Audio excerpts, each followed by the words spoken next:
하나님 말씀 봅니다. 하나님 말씀 사무엘상 6장 1절에서 9절까지 보겠습니다. 6장 1절에서 9절까지 좀 길긴 한데 같이 읽겠습니다. 여호와의 궤가 블레셋 사람들의 지방에 있은 지 7달이라. 블레셋 사람들이 제사장들과 복술자들을 불러서 이르되 우리가 여호와의 궤를 어떻게 할까? 그것을 어떻게 그 있던 곳으로 보낼 것인지 우리에게 가르치라. 그들이 이르되 이스라엘 신의 궤를 보내려거든 거저 보내지 말고 그에게 속건제를 드려야 할지니라. 그리하면 병도 낫고 그의 손을 너희에게서 옮기지 아니하는 이유도 알리라 하니 그들이 이르되 무엇으로 그에게 드릴 속건제를 삼을까 하니 이르되 블레셋 사람의 방백의 수요대로 금독종 5과 금쥐 5마리라야 하리니 너희와 너희 통치자에게 내린 재앙이 같음이니라.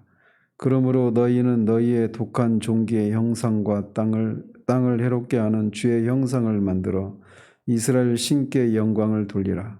그가 혹 그의 손을 너희와 너희의 신들과 너희 땅에서 가볍게 하실까 하노라. 애굽인과 바로가 그들의 마음을 완악하게 한 것 같이 어찌하여 너희가 너희의 마음을 완악하게 하겠느냐. 그가 그들 중에서 재앙을 내린 후에 그들이 백성을 가게 함으로 백성이 떠나지 아니하였느냐.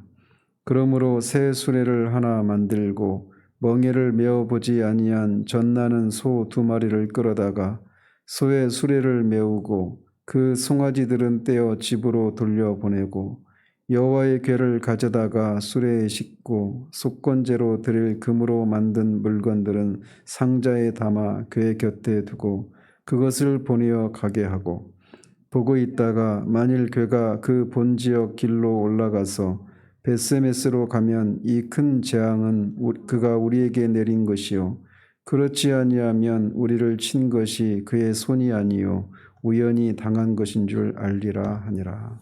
아멘. 예, 어제는 블레셋 사람들이 그 뺏은 언약궤가 다곤 신전에 놓였는데 그 법궤의 주인이신 하나님께서 자신만이 살아계신 유일하신 신이심을 보이시기 위해서 그 법궤로 인한 그런 이적과 재앙을 내리신 그런 사건들을 우리가 살펴봤습니다. 6장은 이제 블레셋 사람들이 비록 자신들이 이스라엘은 이겼지만 이스라엘의 신 하나님은 이길 수 없음을 깨닫고 그의 임재를 상징하는 법궤를 이스라엘에 반환하는 그런 내용을 담고 있습니다. 6장 전체가 그런 내용인데 그중에 오늘 본문인 1절에서 9절까지는 블레셋 사람들이 법궤 반환을 결정하고 어떻게 그것을 이제 해야 되는지를 제사장들과 복술가들과 상의하고 그들의 그 조언에 따라서 실행하는 그 장면까지 기록되어 있습니다.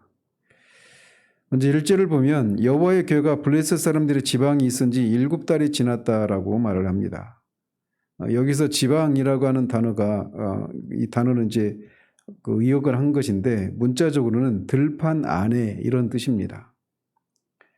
그래서 이제 의역을 해서 시골이나 지방 이렇게 의역을 할 수 있는데 이것은 이제 사람들이 많이 사는 그런 성읍에 언약궤를 둔 것이 아니라 피해를 최소화하기 위해서 들판과 같은 시골이나 이런 이제 한적한 이런 곳에 두었다라고 하는 것을 말하는 겁니다.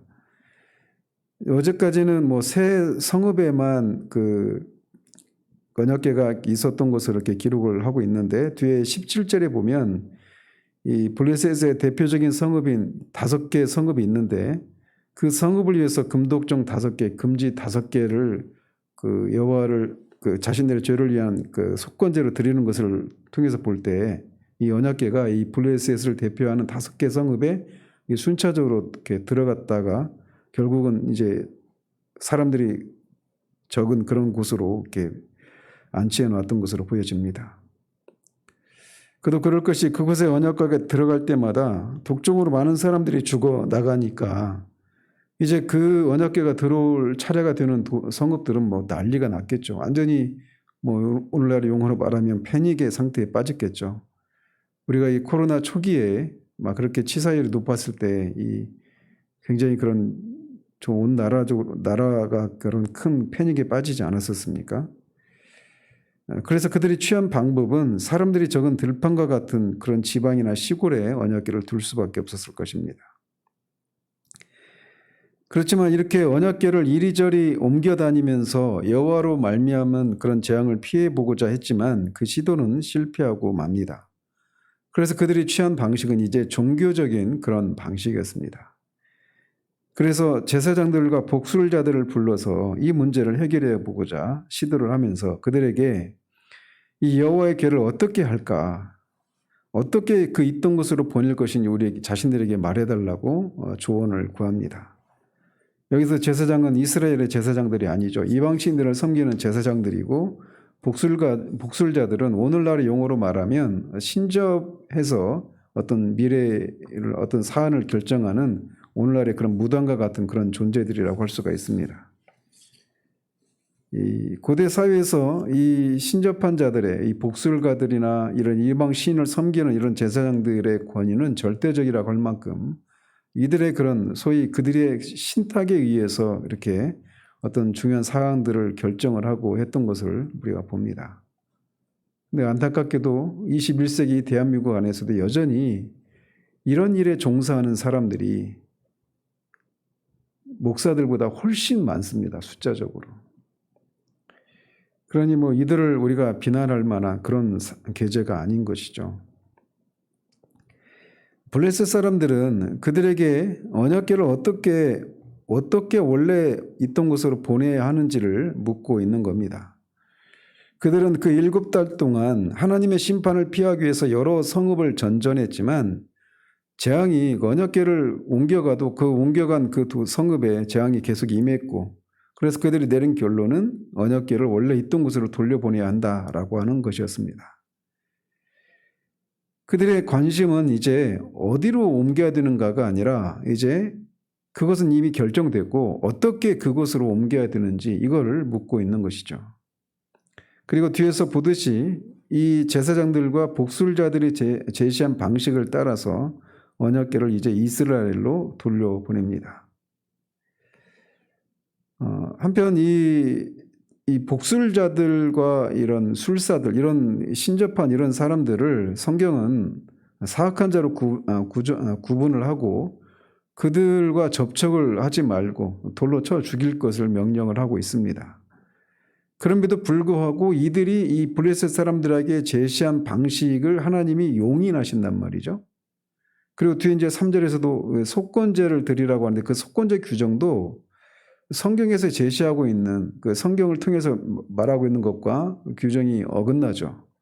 그럼에도 불구하고 하나님이 이들의 그런 결정을 이렇게 용인하시는 것을 볼 수가 있습니다. 이것은 마치 뒤에 그 돈과 명예에 이렇게 눈이 어두워서 그 이스라엘을 위해서 저주를 내리라고 하는 그런 그 발락의 그 요구를 들었던 발람을 통해서 하나님께서 이스라엘을 장차 어떻게 축복하실 것인가를 그의 입을 통해서 이렇게 하나님의 뜻을 나타내신 것과 비슷한 그런 상황이라고 할 수가 있습니다. 자, 이런 요청을 받은 제사장들과 복술자들이 내린 결정인 3절에서 9절까지 이어집니다. 먼저 그들은 이스라엘의 신을 보내려면 거저 보내면 안 되고 속건제를 드려야 한다라고 권고를 합니다. 이 당시 근동 사람들은 신을 경배할 때 예물을 필수적인 것으로 생각했었던 것입니다. 따라서 하나님께 그 예물을 드린다라고 하는 것은 이 블레셋의 이런 이방 종교인들이 이스라엘의 하나님을 신으로 인정하고 있는 것이죠. 근데 이들이 드린 예물은 철저히 뇌물과 같은 그런 성격을 가진 것입니다. 이걸 드릴 테니 우리에게 재앙을 거두어 달라 이런 거죠. 오늘날 우리가 하나님을 예배하면서 드리는 헌금을 이런 성격으로 이해하고 헌금을 드리는 경우들이 정말 많습니다. 마치 정말 속된 말로 돈 놓고 돈 먹기 같은 11조를 드리면 하나님이 복을 주신다라고 하는 것, 또는 뭐 1,000번제를 드리면 하나님이 복을 주신다라고 하는 것, 이런저런 감사헌금을 하면 하나님이 복을 주신다라고 하는 것, 다 이런 것들이 그러니까 기브 앤 테이크의 그런 정신이죠. 뇌물입니다. 이걸 들여서 뭔가를 내가 더 큰 것을 얻어내려고 하는 뇌물의 성격으로 헌금을 드리는 사례들이 많은데 다 이건 이방 종교에서 나온 것들이에요. 자, 그리고 이 모세 율법에 따르면 이들이 이제 속건제를 드려야 한다라고 하는데, 속건제는 하나님의 성물을 우리가 훔쳤거나 그 다른 사람의 그런 재산에 손해를 끼쳤을 때 속함을 받기 위해서 드리는 제사가 속건제인데, 그 속건제는 반드시 배상을 하면서 성물의 경우에는 5분의 1을 더해서 이렇게 배상을 하고 속건제를 순양을 드려서 이렇게 속건제를 드려서 속함을 받게 되어 있다. 이런 규정이 있습니다. 근데 말씀드린 것처럼 이 규정도 그런 이 모세 율법과는 달라요. 근데 들은 풍월은 있겠죠, 이들이. 자, 그렇게 하면 이것을 통해서 지금 이들이 인정하고 있는 건 뭐냐? 자신들이 언약궤를 뺏은 것이 부당한 것이다라고 하는 것을 스스로 인정하고 있는 것이긴 합니다. 자, 그렇게 하면 병도 낫고 왜 이런 재앙이 임하게 되었는지 이유도 알게 될 것이다라고 조언을 합니다.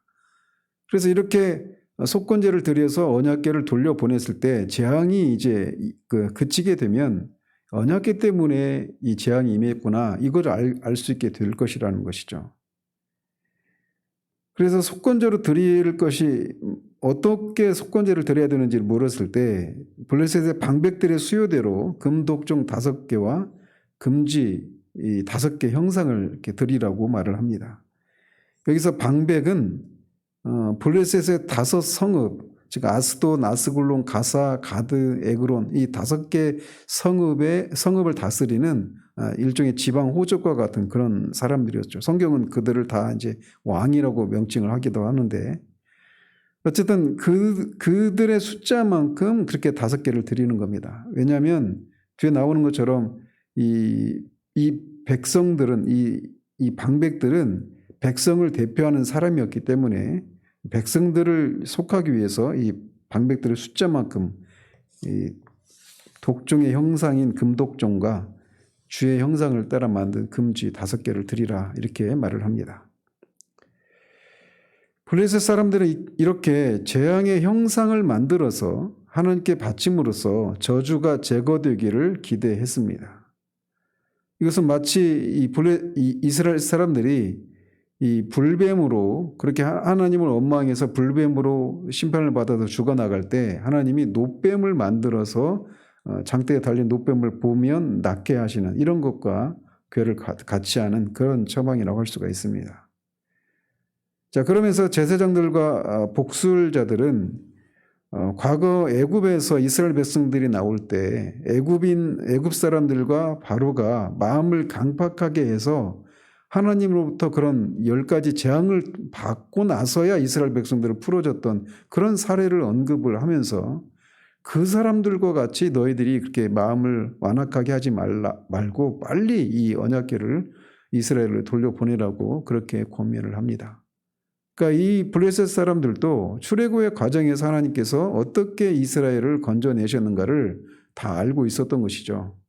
그래서 여호수아에서도 보는 것처럼 이 기생 라합도 그렇게 그 사건들을 언급을 하면서 하나님만이 상천하지에서 유일한 신이심을 고백을 하는 것을 우리가 볼 수 있는데, 이 근동 지역에 있는 사람들은 다 그것을 알고 있었던 것입니다. 그러면서 구체적인 방법을 제시하는데 이 새 수레를 하나 만들어서 아직 멍에를 매보지 않은 젖이나는 소 둘, 그러니까 암소겠죠. 암소 둘을 새끼를 떼놓고 그 암소들에게 그 수레를 끌게 하고 그 수레 위에 언약궤를 싣고 또 그 언약궤 옆에 이 금독종 5개와 금지를 담은 5개를 담은 상자를 옆에 두고 그렇게 보내라는 겁니다. 그러면서 이 수레가 벳세메스로 곧장 들어가면 이 재앙이 그 여호와의 언약궤 때문에 일어난 것이라. 그런데 만약에 그렇지 않고 벳세메스로 들어가지 않게 되면 이게 우연히 일어난 일이다, 이렇게 얘기를 하면서 이제 보내게 됩니다. 새 수레를 만든 것이나 멍에를 매보지 않은 암소를 그 수레를 끌게 하는 이런 것은 세속적인 일에 쓰이지 않은 어떤 것을 가지고 그 여호와의 궤를 옮기려고 한다라고 하는 측면에서는 긍정적으로 평가를 할 수 있죠. 이스라엘 하나님을 경외하는 차원에서 그렇게 하는 것이다라고 하는 이런 긍정적인 평가를 할 수 있지만, 이건 역시 수레 법궤를 싣는 이것은 율법 규정에 어긋나는 것이죠. 법궤는 그 법궤 네 귀퉁이에 있는 고리에다가 채를 끼워서 레위 사람들이 어깨에 메고 그렇게 옮겨야 됩니다. 그래서 나중에 이 다윗도 그런 실패를 하죠. 뒤에 나오게 되는데, 어쨌든 그럼에도 불구하고 그 율법이 규정한 방식대로 언약궤를 옮기는 것이 아님에도 불구하고 하나님께서 그것을 용인을 해 주십니다. 그런데 이제 이들이 이렇게 수레를 끄는 암소가 벳세메스로 곧장 가게 되면 블레셋에서 일어난 재앙이 여호와로 말미암은 것이다 이렇게 알 수 있다 이렇게 말을 하는데, 이것은 마치 동전 던지기를 해서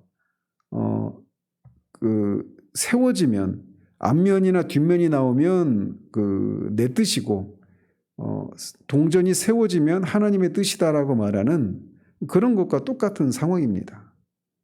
이 벳세메스는 가장 가까운 도시가 에그론인데 에그론에서 벳세메스까지 20km 떨어져 있습니다. 근데 그 암소가 그 수레를 그 새끼를 둔 암소가 새끼를 낳아서 젖을 먹이고 있는 암소가 새끼와 떨어져서 갈 수가 없잖아요.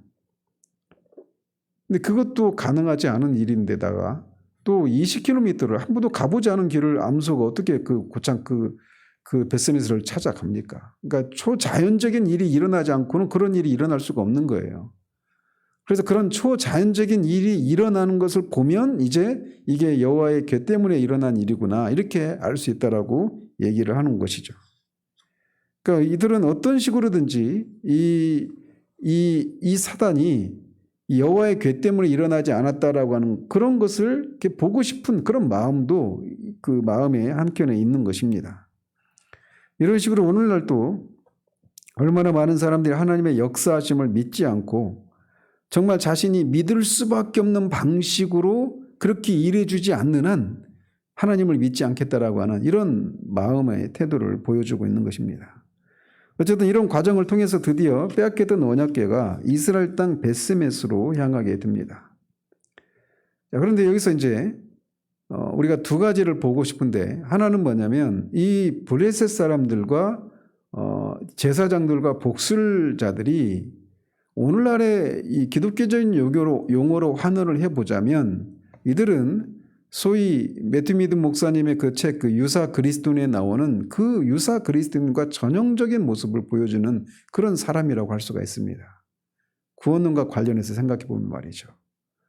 유사 그리스도인의 표지가 열 몇 가지가 있는데 그 중에 한 가지가 무엇이냐면 하나님을 믿긴 믿는데 하나님을 믿는 동기가 하나님으로부터 받을 그 심판을 모면하기 위해서 하나님을 섬기는 그런 상태에 머물러 있는 사람들을 유사 그리스도인이다 이렇게 매튜 미드는 평가를 합니다.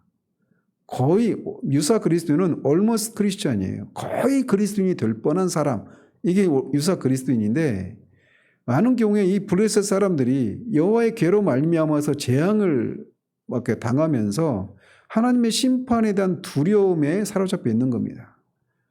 그래서 그런 것을 임할 때 그 하나님으로 말미암은 것이다라고 생각한다라면 가장 최선의 방법은 그 하나님과 화해를 하고 그 하나님이 심판을 내리실 수밖에 없는 그런 죄를 돌이키고 하나님과 화해를 맺는 방식이란 말이죠.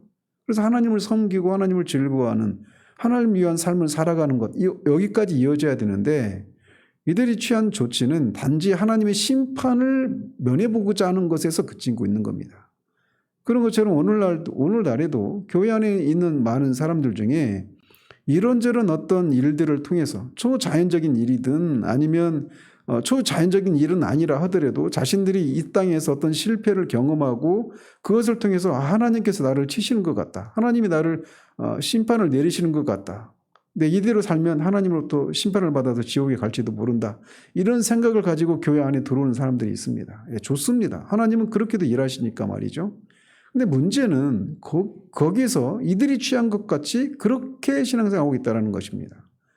하나님으로부터 어떤 복을 받기 위해서 뇌물의 성격으로 헌금을 드리는 것 같이 자신의 삶을, 시간을 그렇게 하나님으로부터 벌 받지 않으려고, 하나님으로부터 복을 받기 위한 차원에서만 그렇게 하나님을 섬기는 경우들이 많아요.